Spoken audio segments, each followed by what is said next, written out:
Yo, what's that word?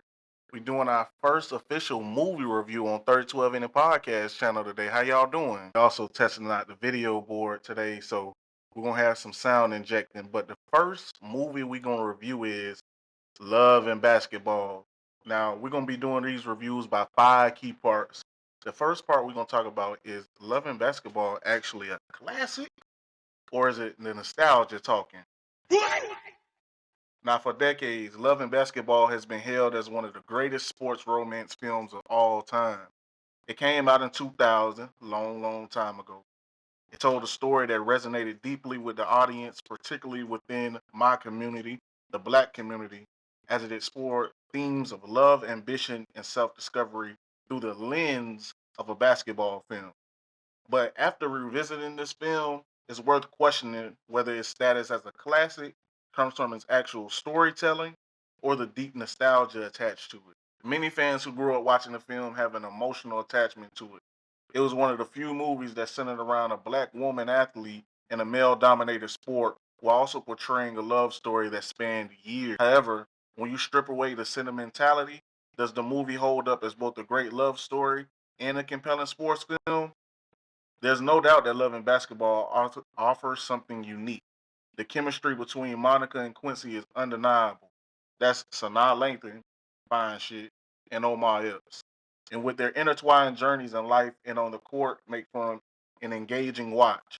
But does the film balance these two elements effectively, or does one side overshadow the other? As we break down Love and Basketball, we're going to analyze whether Love and Basketball is truly a well rounded story or has its impact largely been based on the time in which it was released. And the second thing we're gonna go over, the second key breakdown is the plot of the movie, which in my opinion is a tale of love, struggle, and sacrifice. So at its core, Love and Basketball follows Monica Wright and Quincy McCall, two childhood neighbors whose lives revolve around basketball. Monica, fiercely passionate about the sport, struggles to gain respect and recognition in a world that favors men athletes. Quincy, the son of an NBA player. By the way, we gotta mention that nigga's father was fucked up. But I digress. So being that your dad is an NBA player, of course Quincy had natural talent, but he lacked the same level of struggle that Monica faces. Their relationship is extremely complex from the very start. I know y'all remember that scene in the beginning of the movie where they was hooping. I think Monica dropped the bucket on that boy. He instantly pushed out there, gave her the scratch. That was a dope scene. But Monica is determined to prove herself, often feeling like she has to work twice as hard for half the respect. Quincy, on the other hand, enjoys the privilege that come along with his father's legacy. I think his father was a legend for the Los Angeles Clippers. As they grow older, their romantic connection develops, but so do the pressures of pursuing a professional basketball career from both sides. The film does an excellent job of illustrating the obstacles women face in sports, particularly in the early 2000s when the WNBA was still gaining traction. However, the romantic elements of the story often take precedence over Monica's journey as an athlete. While the movie frames itself as a story about basketball, much of the conflicts revolves around Monica and Quincy's tumultuous relationship rather than their individual careers. As we continue to examine the film's structure, the question then comes to my head: is Love and Basketball primarily a sports film with romance, or a romance film that uses basketball as a backdrop? The third thing we're going to break down is what actually worked about this movie. So, one of Love and Basketball's strongest aspects is the authentic portrayal of ambition and the sacrifices that come with chasing a dream. Monica's journey is particularly compelling as she battles the double standards placed on women in sport. Her struggles from being overlooked as a child to proving herself in professional basketball add a layer of depth to her character that makes her story impactful. The film also shines in its portrayal of black love. It captures the beauty and complexity of young love growing into something deep. The chemistry between Sanaa Lathan, again, fine shit, and Omar Epps feels natural, making their highs and lows emotionally gripping. The way their relationship unfolds across 4 distinct quarters gives the story a structured, almost poetic rhythm. Another highlight is the soundtrack. Y'all know the 90s was the shit. 90 baby. Music plays a significant role in evoking emotions, reinforcing key moments in the film, Songs like Maxwell's This Woman's Work underscore the film's most pivotal scenes, making them all the more memorable. Additionally, the movie's depiction of family dynamics adds an extra layer of realism. Quincy struggles with his father's infidelity. Yeah, that nigga was super cheap. And Monica's complicated relationship with her mother helped ground the film beyond just the love story and sports elements.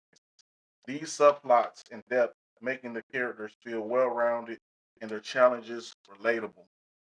Now, for the fourth section, we're going to talk about what actually didn't work, some of the film's weaknesses. While Loving Basketball excels in many areas, it also has flaws that become more apparent upon rewatching. One of the biggest criticisms is how the film frames Quincy and Monica's relationship.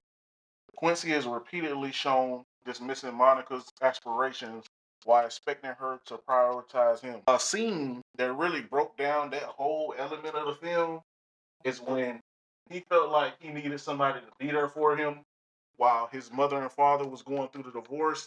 Monica had curfew in the morning, so she couldn't be there. They both at USC at this time.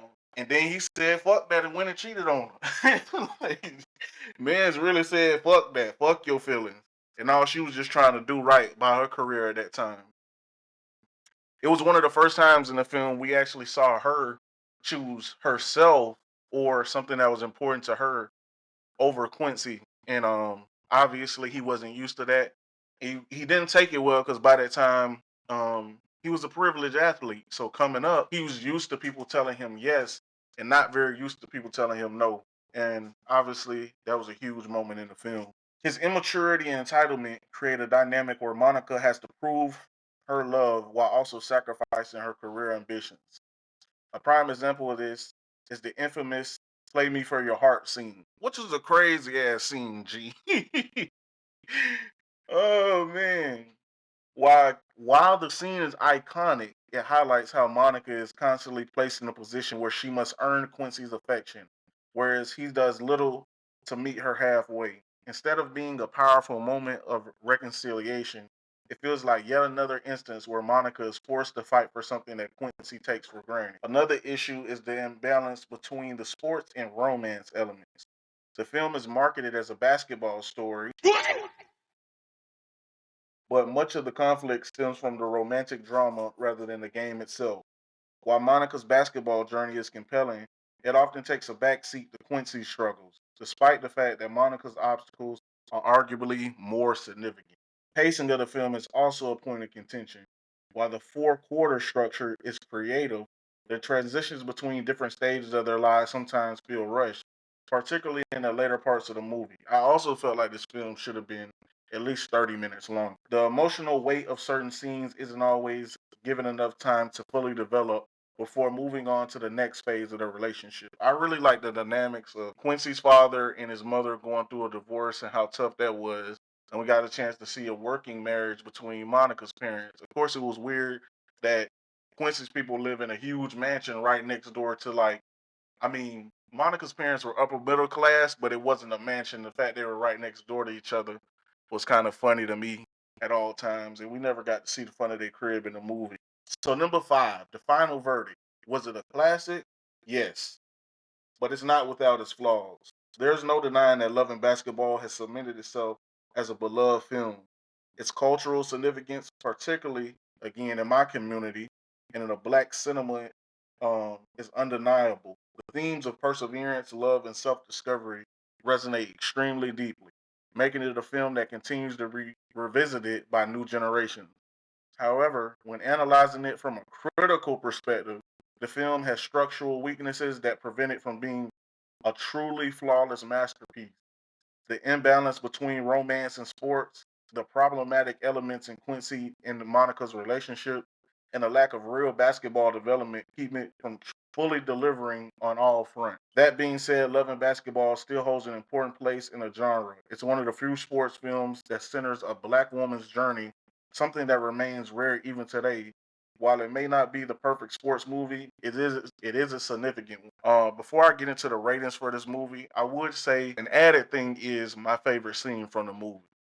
My favorite scene from the movie was when Monica shoots the ball She's super confident in her skills. She wets the shot and keeps her arm up, and the coach makes her keep her arm up in that pose for the rest of practice because as she shoots and leave her arms up, the person that she was guarding goes down and scores a bucket.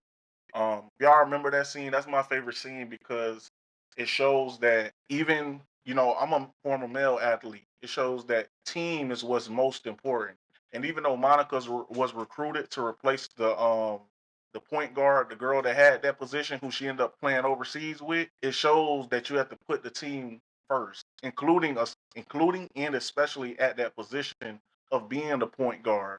Oftentimes, we know in basketball, the point guard is the leader of the team.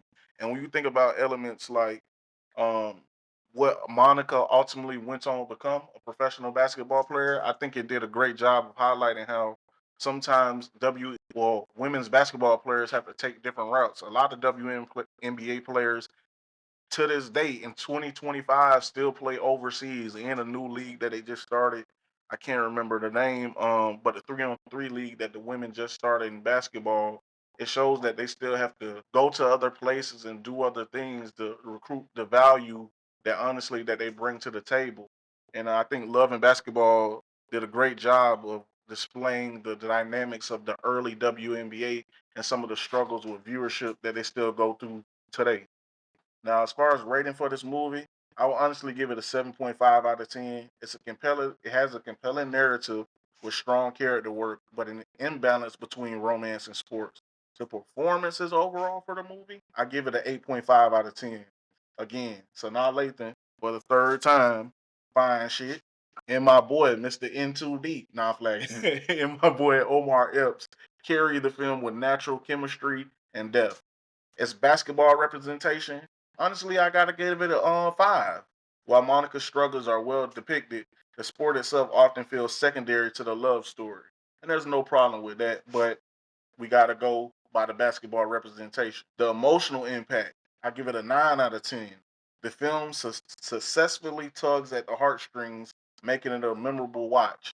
And I also think, unfortunately, it's a good display of a lot of black relationships, unfortunately. But I think they did a good job of displaying what it was. I don't think they lied. I do think, again, Monica's mother and father showed a great example of black love and marriage and parenthood and growing together, and even the relationship between mother and daughter, Sanaa Lathan and the legendary actor that played Sanaa's mother in the movie did a great job of displaying that. So my overall score, it's an 8 out of 10. It's a solid film that remains impactful, but with flaws that can't be ignored. Let me know in the comments what's the next movie you want us to review here at 3012 Minute Podcast. Let us know how you felt about this review. And with that, we're gonna go ahead and wrap it up.